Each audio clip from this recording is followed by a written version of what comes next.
Kolkata night Riders के बारे में शुरू शुरू से बात करते हैं। कोलकाता नाइट राइडर्स, जैसा मैंने कहा, श्रेयस अय्यर को रिटेन करने को लेकर के इंटरेस्टेड थी, विदाउट अ डाउट। इसमें कहीं कोई डाउट नहीं है कि कोलकाता नाइट राइडर्स उन्हें इंटरेस्टेड, कोई कोई भी टीम ऐसा क्यों करेगी कि वो अपने जो एक कप्तान है जिसने ट्रॉफी दिलाई है, क्योंकि आईपीएल के इतिहास में ऐसा कभी नहीं हुआ कि एक ट्रॉफी दिलाए हुए कप्तान को अगले ही सीजन कोई टीम रिलीज कर दे, ये कभी नहीं हुआ। तो ये इस बार क्यों हुआ? वो ये इस बार इसलिए हुआ बिकॉज श्रेयस अय्यर ने, जो बताया जा रहा है अगेन, अभी जो इसमें देखो, एक कहानी के तीन सच होते हैं। एक होगा इसमें श्रेयस अय्यर का सच, एक होगा इसमें वेंकी मैसूर का सच। वेंकी मैसूर अपना सच बोल चुके हैं, श्रेयस अय्यर का सच सुनना अभी बाकी है। और एक वो सच होगा जो सचमुच में सच है, जो ना इनकी तरफ से पूरा कहा गया है, जो ना शायद इनकी तरफ से पूरा कहा गया है, या हो सकता है कि इन दोनों में से कोई एक पक्ष सच बोल रहा हो। लेकिन एक सच के तीन पहलू होते हैं मैक्सिमम, और मिनिमम भी आप उसको मानकर चल सकते हैं। अब इसमें जब हम बात करते हैं कि पहली चीज क्या है, वेंकी मैसूर ने क्या कहा है? वेंकी मैसूर ने कहा है वो हमारे टॉप रिटेंशन थे, लेकिन उनकी पूरी बातों से ये समझ में आया, कुल मिलाकर के कुल जमा उनकी बातों से ये समझ में आया कि हम श्रेयस अय्यर को रिटेन करने को लेकर के पूरी तरीके से तैयार थे, लेकिन श्रेयस अय्यर पैसों को लेकर के शायद चीजें नहीं बन पाई। वो कुछ और एक ऑप्शंस एक्सप्लोर करना चाहते थे, और उसको लेकर के फिर सारी चीजें हमारे कंट्रोल में नहीं थी। उनके कहने का कुल मतलब ये था कि शायद जिस कीमत पर हम उन्हें रिटेन करना चाह रहे थे, जो कि शायद 18 करोड़ हो सकती है, उस कीमत पर हमें जो है वो नहीं मिले पूरी तरीके से। अब जो रकम कोट की जा रही है, मैंने देखा कई बड़े बड़े चैनल्स 30 करोड़ का दावा कर रहे हैं। मैं आपको बता सकता हूं कि 30 करोड़ की रकम नहीं थी, इसके आसपास की रकम थी, लेकिन 30 करोड़ की रकम नहीं थी। इसमें भी दो चीजें होती है, एक प्लेयर ऑन पेपर कितनी कॉस्ट मांग रहा है और उसके ऊपर नीचे वो कितनी कॉस्ट मांग रहा है, ये दो बिल्कुल अलग पहलू है। ऑफिशियली आप ये कह सकते हैं कि अरे ऐसा करो, ऑन पेपर आप मुझे 22 करोड़ दे दो, और उसके बाद फिर हम देख लेंगे कि 2-4 करोड़ जो है वो ऊपर नीचे अगर मैं मांग रहा हूं तो वो हम बाद में सेटल इन कर लेंगे। ये एक सबसे इंपॉर्टेंट चीज होती है। तो कहीं ना कहीं इस तरीके से ये कॉस्ट डिवाइड की गई थी। कितनी की गई थी, कहां की गई थी, उसमें मैं नहीं जा रहा हूं, उसका कोई बहुत ज्यादा फायदा है नहीं उसे बता के। और जाहिर सी बात है, जिन लोगों ने जिन सोर्सेस ने हमें ये चीजें बताई हैं, उनकी भी ये बात थी कि भाई देखो, आप एक्चुअल एक्चुअल अमाउंट को कोट मत करना। लेकिन उन्होंने कहा, मैं आपको ये सीधे तौर पर कह सकता हूं कि 30 करोड़ नहीं थी, 30 करोड़ से कम थी। कितनी कम थी उसे छोड़ दीजिए, बट जो सबसे इंपॉर्टेंट बात थी वो ये कि ये पूरी की पूरी कॉस्ट जो है वो पूरी की पूरी कॉस्ट नहीं मांगी गई थी। इसमें से कुछ जो कॉस्ट है वो ऑफिशियल मांगी गई थी, और कुछ कॉस्ट जो है वो, जैसे हम समझते हैं, ऑफ द टेबल मांगी गई थी। तो इस तरीके से ये दो कॉस्ट आपको पूरी करने के लिए कहा गया था। अब इसमें जब आप देखते हो कि आपकी ये जो दो कॉस्ट हैं, इस कॉस्ट को लेकर के केकेआर मैनेजमेंट तैयार नहीं था। केकेआर मैनेजमेंट बिल्कुल तैयार नहीं था इस कीमत को देने के लिए। अब जब आप सारी बातें सुनते हैं तो आपको एक जो विरोधाभास नजर आता है, एक जो आपको डाइवर्जन नजर आता है, वो इस चीज में नजर आता है कि यार, जब वो 31 जुलाई वाली मीटिंग हुई थी जहां पर शाहरुख खान की तरफ से बात सामने निकल कर आई थी कि हमें ज्यादा से ज्यादा आरटीएम चाहिए, ऑक्शन में जब हम जा रहे हैं तो हमें वहां पर मैक्सिमम आरटीएम्स चाहिए। लेकिन जब आपने ये ऑक्शन, ये रिटेंशन देखा केकेआर का, तो आपको मिला कि यार एक भी हमारे पास आरटीएम नहीं है। एक भी आरटीएम के साथ कोलकाता नाइट राइडर्स नहीं जा रही है। उन्होंने अपना पूरा पर्स जो है, पूरा जो रिटेंशन कॉस्ट था, उसको पूरी तरीके से लगा दिया। और उसके बाद अगर आप देखोगे तो आपको क्या देखने को मिला है कि उन्होंने पैसे भी अपने पूरे कटवा लिए, पूरे वो लगाए भी नहीं।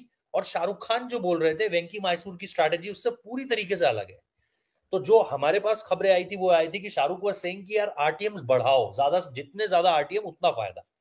अब वो चीज तो आपको पंजाब के उसमें दिख रही है, पंजाब के पास सबसे ज्यादा आरटीएम है, बैंगलोर के पास उसके बाद सबसे ज्यादा आरटीएम है। तो कहीं ना कहीं जब आप देख रहे हो कि जो शाहरुख खान ने कहा था 31 जुलाई को, और जो आपको 31 अक्टूबर को देखने को मिला है, उसमें विरोधाभास है। उसमें विरोधाभास इस सेंस में है कि वहां कहा गया था आरटीएम चाहिए, यहां पर जब रिटेंशन लिस्ट आई है तो आरटीएम का कोई ऑप्शन बचता ही नहीं है, कोई स्कोप बचता ही नहीं है कोलकाता नाइट राइडर्स के लिए। तो पहली चीज ये बताना जरूरी था, क्योंकि दो ये अलग अलग चीजें चल रही हैं जो आपको सीधे तौर पर नजर आती है। अब जैसा मैंने कहा कि तो श्रेयस अय्यर को लेकर के जो सारी चीजें थी वो ऑलरेडी, और श्रेयस के पास देखो, जैसा मैंने पहले ही कहा था, श्रेयस के पास जीएमआर की तरफ से पहले ही एक मोटा ऑफर है। हाँ, वो ऑफर उन्हें वहां तक पैसा दिलाएगा या नहीं, ये आपको अभी भी देखना है। क्योंकि ऑक्शन टेबल में होगा ये कि ऑक्शन टेबल में कीमत आपके हाथ में नहीं है। ऑक्शन टेबल में जो दो टीमें आपके लिए बिड करेंगी, अगर वो 12 करोड़ पे आके रुक गई, 14 करोड़ पे आके रुक गई, तो खेल वहीं खत्म है। अब उसके बाद आपको ऑफ द टेबल जो पे करने का ऐलान किया गया है वो अपनी अलग बात है। उसके उसके मैथ्स में मैं इस वक्त पर यहां पर नहीं जाऊंगा, क्योंकि वो फिर ना उसके बारे में हमें कुछ नहीं पता है। लेकिन हाँ, अगर आप इतनी मोटी रकम मांग रहे थे कोलकाता नाइट राइडर्स से, तो हो सकता है कि उसके आसपास का पैसा आपको मिल रहा होगा। इसी वजह से आपको जो है कीमत एक तरीके से जो है वो मांगना चाह रहे थे। अब इस पे जो एक दो चीजें और मुझे पता चली वो मैं आपके सामने रखता हूँ, कि क्या वो डेवलपमेंट्स थे। अगर आप देखोगे, इसमें जो एक चीज थी वो कहीं ना कहीं इस चीज को लेकर के भी सामने निकल कर आई है, दैट श्रेयस अय्यर चैंपियन बनने के बाद, एक आईपीएल टीम के कैप्टन, एक आईपीएल चैंपियन बनने के बाद, आप उनको कहीं ना कहीं ये था कि एक स्टेटमेंट जाए, जो है वो पूरी की पूरी आईपीएल वर्ल्ड में एक स्टेटमेंट जाए, इंडियन क्रिकेट में एक स्टेटमेंट जाए कि वो उनको इतना पैसा दिया जा रहा है, जो 20 करोड़ से ऊपर की रकम हो, या फिर अगर आप देखो कि 23 CR फॉर हेनरी क्लासन, तो हो सकता है कि शायद वो इससे ऊपर या इससे आसपास की रकम मांगना चाह रहे थे, जो सोर्सेस बता रहे हैं कि ये चीजें जो हैं उनको उनको उनको लेकर के कही गई हैं, उनको लेकर के जो है वो उनकी तरफ से कम्युनिकेट की गई थी कोलकाता नाइट राइडर्स को लेकर के। लेकिन जैसा मैंने कहा कि कोलकाता नाइट राइडर्स शायद इस परसेप्शन को क्रिएट करने में उनका कोई इंटरेस्ट नहीं था। ऑलरेडी उनसे जो पैसा मांगा जा रहा था वो काफी ज्यादा आउट ऑफ बजट ऑलरेडी हो चुका था वेंकी मैसूर एंड इस टीम के लिए। तो अगर आप वेंकी मैसूर का इसमें पक्ष सुनते हैं या कोलकाता नाइट राइडर्स के सोर्सेस पे बिलीव करते हैं, तो आपको यह समझ में आता है कि आउट ऑफ द बजट चले गए थे श्रेयस अय्यर। कोलकाता नाइट राइडर्स उनको रिटेन करना चाहती थी, लेकिन वो आउट ऑफ द बजट चले गए थे। लेकिन इस मामले पे जो मैंने आपको पहली चीज कही कि यार इस मामले में जो पहला खेल हुआ वो वहां पर हुआ जहां पर आपको ये देखना है कि ये अभी एक पक्ष की कहानी सामने निकल कर आई है। अब अगर श्रेयस अय्यर किसी को इंटरव्यू देकर ये कहते हैं कि नहीं, मैंने तो इतना पैसा मांगा ही नहीं था जितना कोट किया जा रहा है, तो फिर आप क्या कहोगे? देन आपके पास दो अलग अलग स्टेटमेंट्स आ जाएंगे। तो मैं अभी आपको ये नहीं कह रहा हूं कि यही इस पूरी कहानी का पूरा सच है, मैं आपको ये बता रहा हूं कि एक पक्ष की तरफ से अपनी दलील में क्या कहा गया है। उन्होंने अपने आर्ग्यूमेंट्स रख दिए हैं, क्योंकि सबसे बड़ा हर किसी के जहन में सवाल यही था कि भाई आप क्यों नहीं गए श्रेयस अय्यर के लिए। तो श्रेयस अय्यर के लिए आप इसलिए नहीं गए बिकॉज श्रेयस अय्यर आपके लिए आपकी अफोर्डेबिलिटी से बाहर थे, आपकी परचेजिंग पावर से बाहर थे। उन्होंने जो अमाउंट कोट किया था वो आप नहीं देना चाहते थे, वो आपके बजट को पूरी तरीके से बिगाड़ देता, इसलिए आपने जो है उनको रिलीज कर दिया। ये एक सबसे बड़ा जवाब जो है वो कोलकाता नाइट राइडर्स का इस पर पक्ष ये है। अब वही मैं कह रहा हूं कि ये जो अमाउंट है, और अगेन जो अमाउंट है वो सुनकर हर किसी के होश फाख्ता होंगे कि भाई इतना बड़ा अमाउंट क्या, सिर्फ इसलिए क्योंकि शायद आप एक मैसेज कम्युनिकेट करवाना चाहते थे कि यार देखो, इस खिलाड़ी को जिसको इंडिया की टीम में नहीं लिया जा रहा है, T20 टीम में, वो आईपीएल के इतिहास का ऑब्वियसली एक सक्सेसफुल कैप्टन तो है ही, लेकिन आईपीएल की हिस्ट्री का एक सबसे बड़ा ऐसा खिलाड़ी भी है जिसको सबसे ज्यादा पैसा दिया जा रहा है। तो ये एक कहीं ना कहीं स्टेटमेंट इनडायरेक्टली इस पूरी की पूरी ऑक्शन स्ट्रैटेजी से आनी थी, रिटेंशन स्ट्रैटेजी से आनी थी, जिसमें अगर आप केकेआर को बिलीव करें तो शायद श्रेयस अय्यर सक्सेसफुल नहीं हुए हैं।